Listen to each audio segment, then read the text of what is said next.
Wednesday night. I'm a little early. It's not even 10 o'clock yet. Wednesday night. Appreciate you guys showing up. It's been a minute, but we are back late night at the Ledge. You know, there's some things happening that's really compelled me to make sure that I do these regularly. So, you know, I'm not a big fan of Facebook. I've kind of been off of Facebook, but today, you know, as I was scrolling through my timeline, there was a woman who was talking about how happy she was that her mother was coming home as a result of the First Step Act. And so, you know, I thought about the way my mom reacted when she saw me for the first time when I came home. And so I want to go back and I want to apologize because early on when the First Step Act was first being crafted and drafted and being legislated, I spoke out against it. As a matter of fact, I wrote an op-ed about it. And it was because it wasn't necessarily that I didn't want folks to be free. It didn't mean that I was, at that time, anti-Trump. It meant that I felt like the first step didn't go far enough. And I know about incrementalism. And I know if we are given a victory, oftentimes that victory is used against us as we're trying to move forward in a progressive way. So my issue was First Step Act excluded violent, what they considered folks who had been convicted of a violent crime. Now, in most instances, that meant a 924C. Now, I've got friends, homies that's locked up right now doing fed time because they had a gun. Not because they were using the gun when they got caught or when somebody told on them, but it was the fact that they were in possession of the gun that made their conviction violent. Now, notwithstanding that there are some, you know, there's a category of folks that who did commit an act where someone was harmed, but 924C makes up a bulk of folks who are currently doing time that were excluded not only from the First Step Act, but the CARES Act, but in every COVID decarceration effort, we're excluding folks who were convicted of a violent crime. Now, obviously, because I'm someone who was convicted of a violent crime, it's obviously an area of issue advocacy for me. But it's also an area that if we're really talking about compassion and mercy and getting the numbers down and making sure that folks aren't being exposed to these different variants of COVID, then we have to broaden our scope and what it means to think about who, and I don't want to use this language, but who is deserving of release. I think if we begin to delineate, you know, between violent and nonviolent, drug offender, non-drug offender, then, you know, yes, we are serving some, but we are excluding and harming others. So anyway, I just want to call out myself for having been in opposition to the First Step Act and you know, being part of a wave. And I was early in my advocacy too. In my defense, I was very left leaning, and I'm still somewhat in terms of making sure that folks have access to the best quality of life possible. But at that time, it was in a toxic way, I believe. So I believe folks deserve to be free. I believe folks deserve to be home with their families. As many people as we can release, we should be doing. However, with that being said, we have to also be thinking about the quality of freedom, right? And that's always on my mind. If we're saying yes to something, then we have to be saying no to something else or yes to something else. So if we're going to be releasing thousands of people, then we have to be responsibly thinking about the quality of freedom. We have to be thinking about the support their family members need. We have to be thinking about mental health support, financial support. Definitely in this era, we need to be thinking about healthcare. We need to be thinking about housing. And so while we are advocating for the release of as many people as possible, I also want us to be cognizant and aware that as we release folks, we're going to also be, encountering situations where people are not going to be able to have access to the best quality of life possible as we are advocating for other issue areas, right? So anyway, tonight we're going to talk about First Step Act. I just want to give y'all some landscaping. And then we're going to talk about strategies for building pathways for successful community reintegration. And then we're going to talk about some policy solutions. All right. So I appreciate you again for showing up. I apologize for not doing these as often as I should have been, but again, I just apologize and we're back. All right, so let's talk about the First Step Act. So you've probably heard about this. It's probably been on your news feed.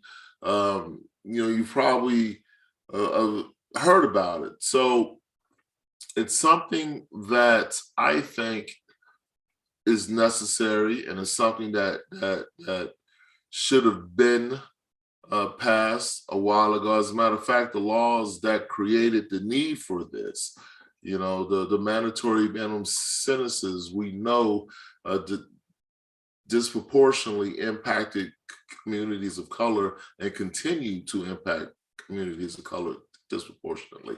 However, as we're thinking about this new wave of criminal justice reform, as we're thinking about ways that we can ease our reliance on cages as means of social control, the First Step Act, I think, is just that. It's a first step. But as I stated, the exclusion of folks with violent convictions, the broadening of judges' discretion, those are all sand traps, I believe, as we're moving forward and as we're thinking about reform, as we're thinking about ways for us to change the tenor and the tone of what it means, for folks to be released. It's often heartbreaking to hear, my own ilk say non-violent offenders. Some of us aren't violent offenders, and if all things being equal, there's an onus of people who are doing time based upon a violent conviction, federal time, that may not see the light of day if we don't do this work I'm talking about doing. And once they do see the light of day, we got to be thinking about undergirding support for families. We have to be thinking about, folks getting out of prison way before they get out. I like to say that reentry should start 3 years before a person's even considered for parole. So that means long before they come up for parole, their reentry should start. It shouldn't be an afterthought. It shouldn't be post-incarceration. I've shared with you my experience with, reentry programs, which happened 6 weeks right before I was about to exit prison. I remember the woman saying, she sounded so convincing too. She was like, just go out there and try hard and be honest, and people are going to give you a chance. And McDonald's wouldn't hire me. So when we are thinking about thousands of people that are being released, what are we doing to make sure that they have access to a quality of freedom that won't guarantee their return back to prison, right? Proactive versus reactive is what I'm calling it. I talked about reentry over and over and over. I've done whole video series that I'll post in the comments. And the reason why I'm talking reentry early is because, you know, I realize as a pressure valve, we're going to have to close prisons. We're going to have to release people. But in order to stop that cycle of recidivism, we have to give folks a means of access of education, support, skills, and shelter. For me, those were the triggers that were going to guarantee my return back to prison, was I didn't have access to employment. If I didn't have access to employment, that meant I didn't have access to healthcare. If I didn't have access to healthcare, I mean, I didn't have access to life. But most importantly, healthcare usually came as a result of employment, right? I just want us to be very, very cognizant and thinking about ways that we can be creative and fighting and advocating for not only releasing people, but making sure that people have the best quality of life possible. So thinking about that, let's, you know, building pathways for successful community reintegration.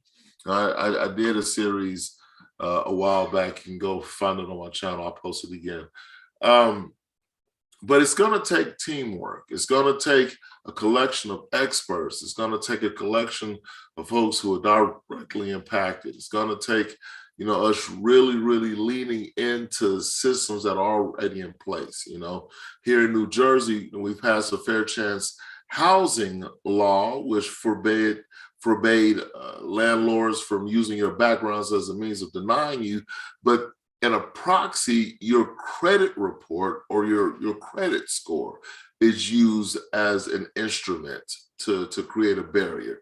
So, you know, we have to think about strategies, advocacy, and the language we can be using to think about it, right? So let's bring some experts to the table. And what that means is, as advocates and as folks going into the ledge, talking to lawmakers, as community organizers, we need to build relationships with the people who are pulling the triggers and the levers. So what that means with housing, we need to be really getting in touch with our public housing folks, you know, building relationships, going and showing up to those board meetings. If we're talking about local advocacy, we need to show up to the commissioners meeting. We need to show up to every city council member and make every city council meeting, and making sure that we're talking reentry beyond the language of services, right? We got to start talking about it through the language of recidivism and as a means of reducing a use of prisons and jails. If we focus on recidivism, right, then we won't have to focus on so much the other end of the problem, right? Because we're going to get these prisons empty. I promise you that. That's my goal, is to empty and close as many prisons as possible. But in order to make that possible, we have to build this ecology, this ecosystem, this mechanism where, as folks are leaving prison, they can enter into a system or a support that undergirds their success. Not just, we can't be satisfied with them leaving prison. They shouldn't have been there in the first place in many cases. And still, in all cases, they shouldn't have been there. As a prison abolitionist, I don't believe prisons should be used anyway. However, I do recognize that we have to define what accountability means. And right now, we're using prisons to define accountability. And I don't agree with that, but we have to figure out another way. That's a whole nother video, and I apologize. Back to what we're talking about, strategies. We got to bring folks together, but we got to make sure that the people who are directly impacted are at the head of these conversations, that they're deeply embedded in our strategy conversations. They're not CC'd on emails. They are part of the original email thread. They're not CC'd on emails. They are part of the original email thread. When we are building these strategies, when we're building our campaign plans, we cannot treat former incarcerated people as bells and whistles. We can't just bring them in to tell their stories. Nobody knows their condition better than the person living it. So if we are experts in our own condition, then we need to listen to the experts. People are coming home in droves. We're going to have to work not only at the ledge, we're going to have to work locally. And we're going to have to work with local municipalities and being creative and finding ways to get people employed, to get people health care, and to get people housed. That's going to be threshold. Like, we have to meet those basic needs. All right. So when we're engaging experts, you see what's at the top of the list. The folks who are directly impacted, they have to be. And I know that's kind of counterintuitive to folks with degrees and you know, folks who are sitting in ED chairs and founders and owners. But what I'm saying is, if you want it to be effective, if you want your plans to not just win the moment, if you're thinking about the long-term strategy of removing prisons, jails, and detention centers as means of social control, then we have to put the folks who are most directly impacted at the top. Then you have to undergird them with the community. The community is who we come home to. That's churches, that's schools. You know, we come home to PTA meetings. We come home being fathers. We come home being sons. And those community organizations, you know, fraternities are getting involved now.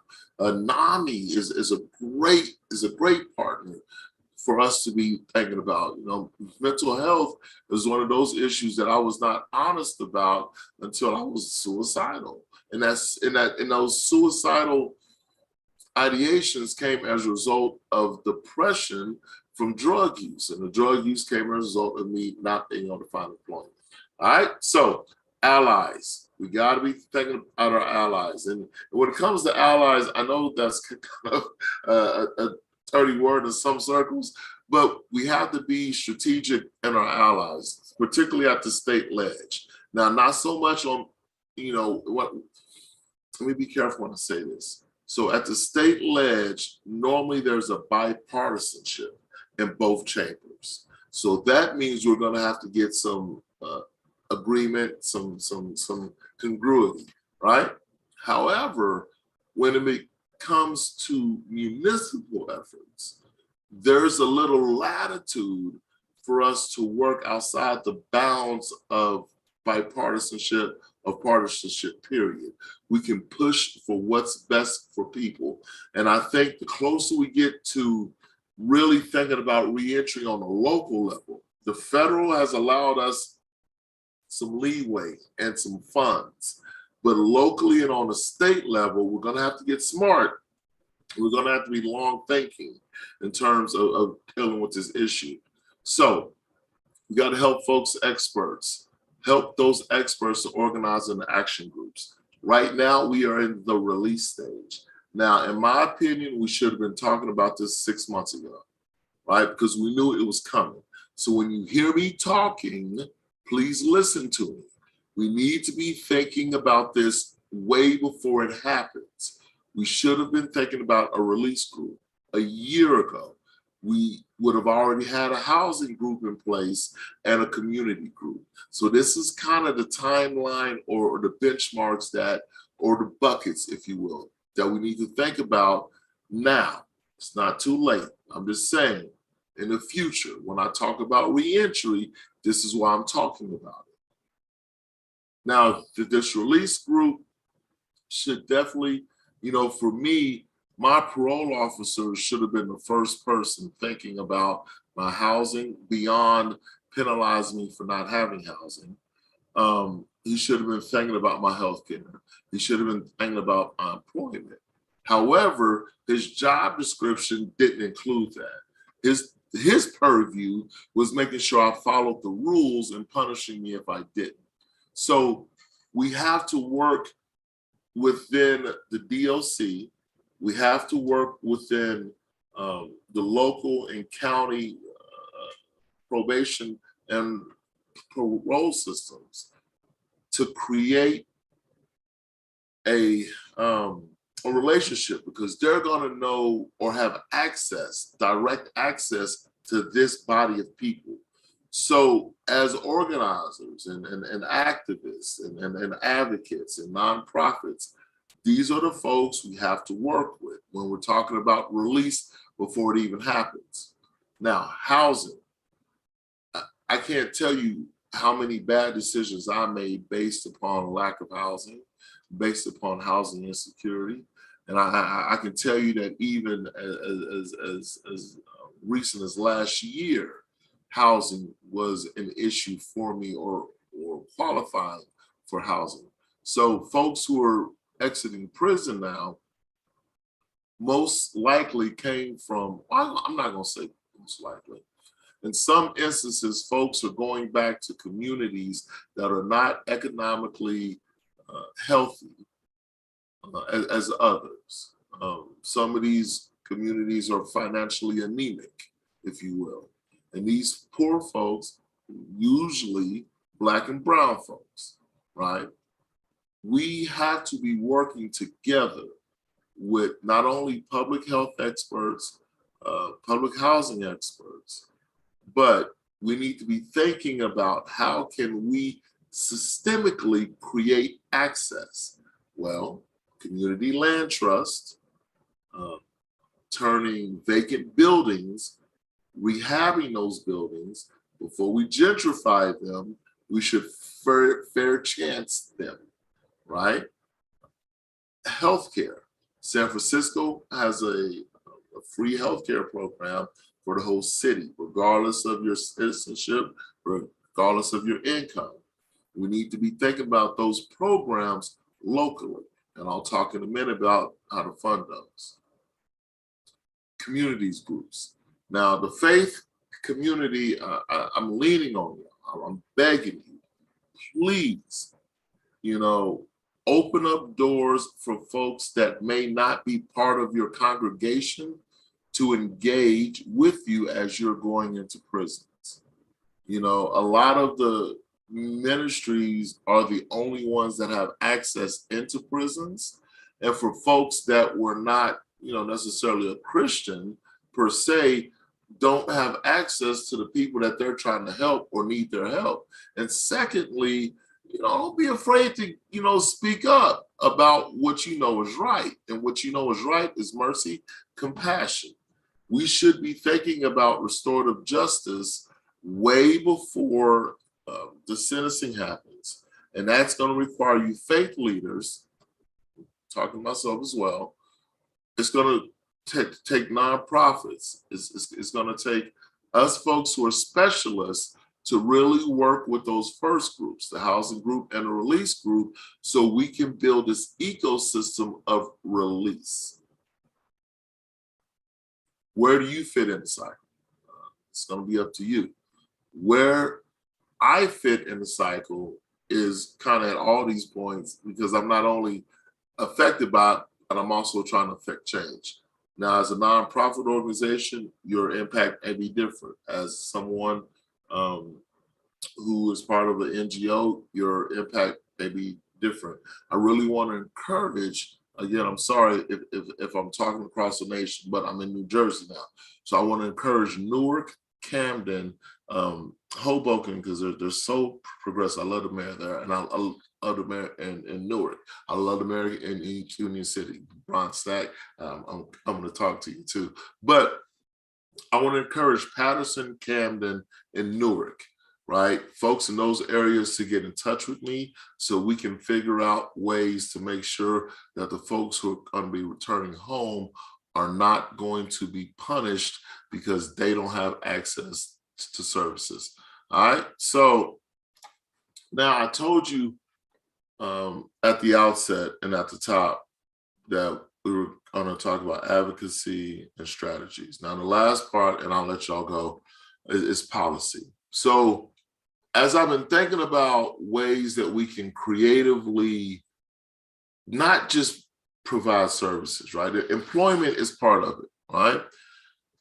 But we have to provide healthcare and housing. And oftentimes the argument is, how are we going to pay for it, right? There should be job guarantee programs. There should be basic income programs. Now, for those of you who say, well, yeah, but where's that happening at?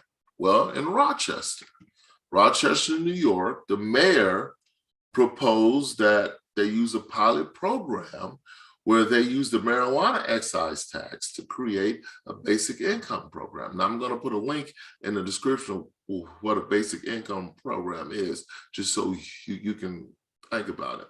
But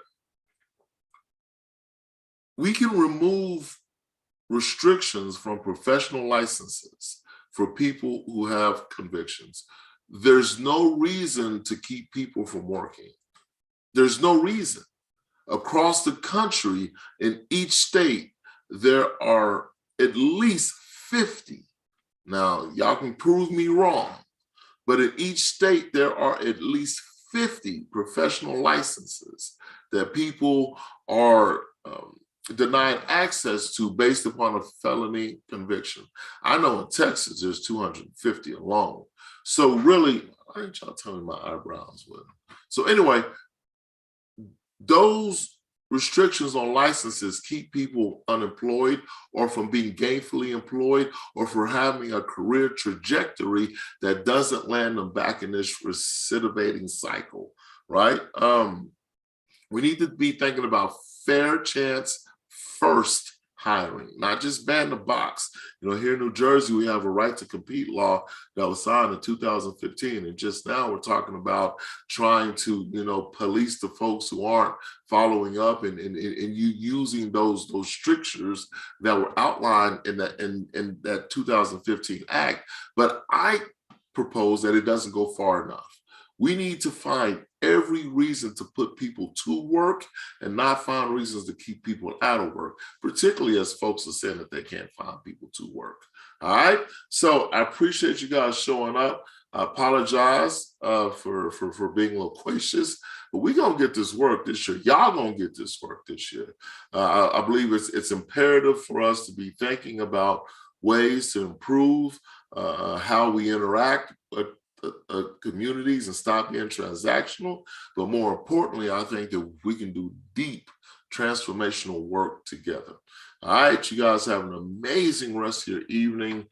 Check out the replays on the other videos. If you're in New Jersey, check out njfairchance.org. You know, make sure you follow us on Instagram and all that stuff. LewisConwayJr.com. Have a good one. Peace.